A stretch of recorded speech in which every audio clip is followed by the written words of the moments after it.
একটা সময় mobile recharge মানেই ছিল আলাদা অ্যাপ খোলা, কখনো ফোনপে, কখনো গুগল পে, কখনো আবার টেলিকম কোম্পানির নিজস্ব অ্যাপ। হোয়াটসঅ্যাপে চ্যাট করতে করতে হঠাৎ ব্যালেন্স শেষ হয়ে গেলে আবার অন্য অ্যাপে গিয়ে রিচার্জ করতে হতো। কিন্তু এবার সেই ঝামেলা কমাতে বড় পদক্ষেপ নিল মেটা। কারণ এখন থেকে সরাসরি হোয়াটসঅ্যাপ থেকেই করা যাবে মোবাইল রিচার্জ। হ্যাঁ, ঠিকই শুনছেন, যে অ্যাপে এতদিন শুধু চ্যাট, কল, ভিডিও, পেমেন্ট বা স্ট্যাটাস দেওয়া যেত, এবার সেই হোয়াটসঅ্যাপেই যোগ হলো মোবাইল প্রিপেড রিচার্জের সুবিধা। ভারতে ধাপে ধাপে চালু হচ্ছে এই নতুন ফিচার। অ্যান্ড্রয়েড এবং আইওএস দুই প্ল্যাটফর্মেই এই পরিষেবা পাওয়া যাবে। সবচেয়ে গুরুত্বপূর্ণ বিষয় হল রিলায়েন্স জিও, ভারতী এয়ারটেল এবং ভোডাফোন আইডিয়া বা ভি দেশের বড় টেলিকম সংস্থাগুলির রিচার্জ এখন সরাসরি হোয়াটসঅ্যাপ থেকেই করা সম্ভব হবে। বিশেষজ্ঞদের মতে এটা শুধুই একটা নতুন ফিচার নয়, এটা আসলে হোয়াটসঅ্যাপকে সুপার অ্যাপ বানানোর বড় পরিকল্পনার অংশ। কারণ ইতিমধ্যে হোয়াটসঅ্যাপে রয়েছে ইউপিআই পেমেন্ট, টাকা পাঠানো, মেট্রো টিকিট বুকিংয়ের মতো পরিষেবা। এবার তার সঙ্গে যোগ হলো মোবাইল রিচার্জ। অর্থাৎ ধীরে ধীরে হোয়াটসঅ্যাপ শুধু মেসেজিং অ্যাপ নয়, বরং দৈনন্দিন ডিজিটাল পরিষেবার এক বড় প্ল্যাটফর্ম হয়ে উঠছে। মেটা ইন্ডিয়ার বিজনেস মেসেজিং ডিরেক্টর রবি গর্গ জানিয়েছেন, ভারতে মানুষ এখন শুধু বন্ধু বা পরিবারের সঙ্গে যোগাযোগের জন্য হোয়াটসঅ্যাপ ব্যবহার করেন না, বরং প্রতিদিনের নানা জরুরি কাজও এই প্ল্যাটফর্মের মাধ্যমে করতে চান। তার কথায়, রিচার্জের জন্য আলাদা অ্যাপে যাওয়ার প্রয়োজন কমাতেই এই নতুন ফিচার আনা হয়েছে। মানুষ যাতে এক জায়গা থেকেই আরও বেশি কাজ করতে পারেন, সেটাই লক্ষ্য। এখন প্রশ্ন হলো, কিভাবে কাজ করবে এই নতুন ফিচার? প্রক্রিয়াটা খুবই সহজ। প্রথমে হোয়াটসঅ্যাপে ঢুকে নিচের দিকে থাকা রুপি আইকনে ক্লিক করতে হবে। তারপর মোবাইল প্রিপেড রিচার্জ অপশান বেছে নিতে হবে। এরপর নিজের নম্বর অথবা পরিবারের কারো নম্বর নির্বাচন করা যাবে। সিস্টেম স্বয়ংক্রিয়ভাবে টেলিকম অপারেটর চিনে নেবে। তারপর পছন্দের রিচার্জ প্ল্যান বেছে নিয়ে ইউপিআই, ডেবিট কার্ড বা ক্রেডিট কার্ডের মাধ্যমে পেমেন্ট করা যাবে। অর্থাৎ পুরো রিচার্জ প্রক্রিয়াটা এখন হোয়াটসঅ্যাপের মধ্যেই সম্পন্ন হবে। প্রযুক্তি বিশেষজ্ঞদের মতে এই ফিচারের সবচেয়ে বড় সুবিধা হলো ইজি টু ইউজ। ভারতে কোটি কোটি মানুষ প্রতিদিন হোয়াটসঅ্যাপ ব্যবহার করেন। তাদের অনেকেই আলাদা পেমেন্ট অ্যাপ ব্যবহার করতে স্বচ্ছন্দ নন। বিশেষ করে বয়স্ক মানুষ বা কম প্রযুক্তি জ্ঞান সম্পন্ন ব্যবহারকারীদের জন্য এই ফিচার অনেক সুবিধাজনক হতে পারে, কারণ তারা যে অ্যাপ প্রতিদিন ব্যবহার করেন সেখান থেকেই সহজে রিচার্জ করতে পারবেন। তবে এর পিছনে আরও বড় ব্যবসায়িক কৌশলও রয়েছে বলে মনে করছেন বাজার বিশ্লেষকরা। ভারতে ডিজিটাল পেমেন্ট বাজার এখন অত্যন্ত প্রতিযোগিতামূলক। ফোনপে, গুগল পে, পেটিএম সবাই নিজেদের ব্যবহারকারী ধরে রাখতে চাইছে। এই পরিস্থিতিতে হোয়াটসঅ্যাপ পে এখনও বাজারে খুব বড় জায়গা তৈরি করতে পারেনি। তাই মোবাইল রিচার্জের মতো দৈনন্দিন পরিষেবা যুক্ত করে ব্যবহারকারীদের আরও বেশি সময় অ্যাপের ভেতরে ধরে রাখতেই এই পদক্ষেপ বলে মনে করা হচ্ছে। বিশেষজ্ঞদের মতে ভবিষ্যতে হোয়াটসঅ্যাপে আরও পরিষেবা যোগ হতে পারে, যেমন বিদ্যুতের বিল, গ্যাস বুকিং, ট্রেন টিকিট, বিমা প্রিমিয়াম, এমনকি ছোটোখাটো শপিংও। অর্থাৎ চীনের উইচ্যাটের মতো একটি এভরিথিং অ্যাপ তৈরির দিকেই ধীরে ধীরে এগোচ্ছে মেটা। তবে এই নতুন ব্যবস্থাকে ঘিরে কিছু উদ্বেগও রয়েছে, কারণ যত বেশি পরিষেবা একটি অ্যাপের মধ্যে আসবে, তত বেশি ব্যবহারকারীর ডেটা এক জায়গায় জমা হবে। সাইবার নিরাপত্তা বিশেষজ্ঞদের মতে ব্যবহারকারীদের সতর্ক থাকা প্রয়োজন। বিশেষ করে ওটিপি, ইউপিআই পিন বা ব্যক্তিগত তথ্য কোনোভাবেই কারো সঙ্গে ভাগ না করার পরামর্শ দেওয়া হচ্ছে। এছাড়া ফেক রিচার্জ লিঙ্ক বা প্রতারণামূলক মেসেজ থেকেও সাবধান থাকতে হবে, কারণ সাইবার জালিয়াতরা প্রায় জনপ্রিয় নতুন ফিচারকে কেন্দ্র করে প্রতারণার চেষ্টা করে। তবে সব মিলিয়ে বলা যায়, ভারতে ডিজিটাল পরিষেবার দুনিয়ায় এটা একটা বড় পরিবর্তনের ইঙ্গিত। যেখানে একসময় হোয়াটসঅ্যাপ মানেই ছিল শুধু গুড মর্নিং মেসেজ আর পারিবারিক গ্রুপ, সেখান থেকে এখন সেই অ্যাপই হয়ে উঠছে ব্যাংকিং, পেমেন্ট, টিকিট বুকিং এবং রিচার্জের কেন্দ্র। আর আগামী দিনে হয়তো আমরা আরও অনেক কাজই করব হোয়াটসঅ্যাপ না ছেড়েই, কারণ প্রযুক্তির দুনিয়ায় এখন সবচেয়ে বড় লড়াইটা শুধু নতুন ফিচারের নয়, বরং কে আপনাকে সবচেয়ে কম সময়ে সবচেয়ে বেশি কাজ করাতে পারে সেই লড়াই। ব্যুরো রিপোর্ট, আর+ নিউজ।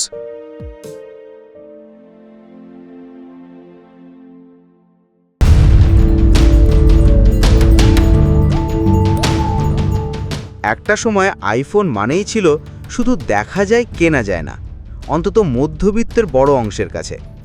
লঞ্চের দিন দাম শুনে অনেকেই বলতেন, এই ফোন কিনতে গেলে তো একটা বাইক হয়ে যাবে।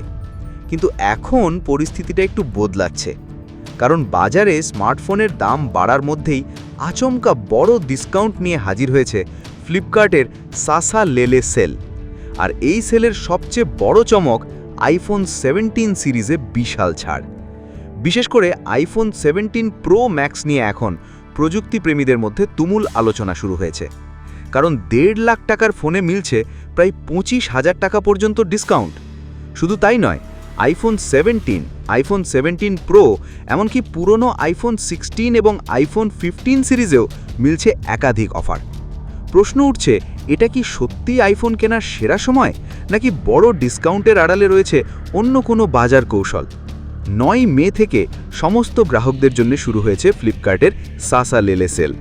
তবে প্লাস এবং ব্ল্যাক সদস্যরা 24 ঘন্টা আগেই এই সেলের অ্যাক্সেস পেয়েছিলেন।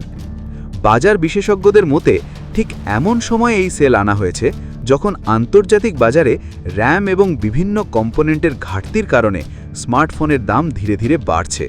ফলে গ্রাহকদের আকর্ষণ করতে বড় ছাড়ের পথেই হাঁটছে ই-কমার্স সংস্থাগুলি। সবচেয়ে বেশি নজর কেড়েছে আইফোন 17 প্রো ম্যাক্স। অ্যাপেলের এই ফ্ল্যাগশিপ ফোনটির 256 জিবি ভেরিয়েন্টের লঞ্চ মূল্য ছিল 1,49,900 টাকা, কিন্তু সেলে সেটির দাম কমে হয়েছে 1,34,900 টাকা, অর্থাৎ সরাসরি 15,000 টাকার ছাড়। এরপর রয়েছে bank offer. Flipkart Axis bank অথবা ফ্লিপকার্ট SBI ক্রেডিট কার্ড দিয়ে পেমেন্ট করলে আরও 6,000 টাকা পর্যন্ত ছাড় পাওয়া যাচ্ছে। এছাড়াও মিলছে 4,000 টাকা ব্যাংক ক্যাশব্যাক। সব মিলিয়ে মোট ডিসকাউন্ট দাঁড়াচ্ছে প্রায় 25,000 টাকায়। ফলে কার্যত ফোনটির দাম নেমে আসছে 1,24,900 টাকায়। অন্যদিকে সাধারণ আইফোন 17 নিয়েও ক্রেতাদের আগ্রহ কম নয়। 256 জিবি স্টোরেজ ভ্যারিয়েন্টের দাম কমে হয়েছে প্রায় 71,900 টাকা, যা লঞ্চ দামের তুলনায় প্রায় 11,000 টাকা কম।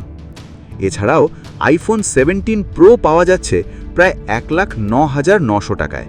আইফোন এয়ারের দাম রাখা হয়েছে প্রায় 95,900 টাকা, আর আইফোন 17e মিলছে প্রায় 60,900 টাকায়। প্রযুক্তি বিশেষজ্ঞদের মতে এই মুহূর্তে অ্যাপল মূলত প্রিমিয়াম বাজার ধরে রাখতেই বড় ডিসকাউন্ট কৌশল নিচ্ছে। কারণ গত কয়েক বছরে ভারতের বাজারে প্রিমিয়াম অ্যান্ড্রয়েড ফোনের প্রতিযোগিতা অনেক বেড়ে গেছে। স্যামসাং, গুগল পিক্সেল, ওয়ানপ্লাসের মতো সংস্থাগুলিও এখন ফ্ল্যাগশিপ বিভাগে শক্ত চ্যালেঞ্জ দিচ্ছে। তবে শুধু দাম কমলেই তো হবে না। প্রশ্ন হলো, আইফোন 17 প্রো ম্যাক্সে এমন কী আছে যার জন্য এখনও এত চাহিদা? অ্যাপল এই ফোনে বেশ কিছু গুরুত্বপূর্ণ পরিবর্তন এনেছে। সবচেয়ে বড় বিষয় হলো ডিজাইন। এই সিরিজে আবার অ্যালুমিনিয়াম ফ্রেমে ফিরেছে অ্যাপল। ফলে ফোনটি আগের তুলনায় আরও হালকা এবং ব্যবহারযোগ্য বলে দাবি করা হচ্ছে। ফোনটিতে রয়েছে 6.9 ইঞ্চির বড় ডিসপ্লে, সঙ্গে নতুন সিরামিক শিল্ড 2 প্রোটেকশন, যা আগের তুলনায় বেশি স্ক্র্যাচ রেজিস্ট্যান্ট বলে দাবি করা হচ্ছে। শুধু তাই নয়, নতুন অ্যান্টি রিফ্লেকটিভ কোটিং থাকার কারণে রোদে ফোনের স্ক্রিন আরও পরিষ্কার দেখা যায়। বিশেষ করে বাইরে ব্যবহার করার ক্ষেত্রে এই ফিচার অনেক কাজে লাগে। পারফরম্যান্সের জন্য রয়েছে নতুন A19 pro chipset. Gaming, video editing বা ভারী কাজের সময়ও ফোনটি খুব কম গরম হয় বলেই বিভিন্ন রিভিউতে দাবি করা হচ্ছে। ক্যামেরার ক্ষেত্রেও বড় আপগ্রেড এনেছে অ্যাপল। 3টে ক্যামেরাতেই রয়েছে 48 মেগাপিক্সেল সেন্সর, সঙ্গে অ্যাপলের fusion technology. Low light photography থেকে শুরু করে ভিডিও রেকর্ডিং সব ক্ষেত্রেই আইফোন এখনও অন্যতম সেরা বলেই মনে করছেন বিশেষজ্ঞরা। বিশেষ করে কন্টেন্ট ক্রিয়েটরদের মধ্যে এই ফোনের চাহিদা অনেক বেশি। তবে এত অফারের মধ্যেও কিছু গুরুত্বপূর্ণ বিষয় মাথায় রাখার পরামর্শ দিচ্ছেন প্রযুক্তি বিশ্লেষকরা। প্রথমত, এই ডিসকাউন্টের বড় অংশটাই নির্ভর করছে ব্যাংক অফার এবং এক্সচেঞ্জ অফারের উপর। অর্থাৎ পুরনো ফোন বদল না করলে বা নির্দিষ্ট ব্যাংক কার্ড না থাকলে অনেক সময় পুরো ছাড় পাওয়া যায় না। দ্বিতীয়ত, আইফোনের দাম কমলেও অ্যাপলের আনুষঙ্গিক খরচ কিন্তু এখনও যথেষ্ট বেশি। Charger, cover, Apple care, storage upgrade সব মিলিয়ে খরচ আরও বাড়তে পারে। তৃতীয়ত, বাজারে এখন ইএমআই নির্ভর কেনাকাটা অনেক বেড়ে গেছে। বিশেষজ্ঞদের মতে শুধু ডিসকাউন্ট দেখে বড় ইএমআইয়ের ফাঁদে না পড়াই ভালো। তবে এটাও সত্যি, ভারতের প্রিমিয়াম স্মার্টফোন বাজারে এখন আইফোনের জনপ্রিয়তা দ্রুত বাড়ছে।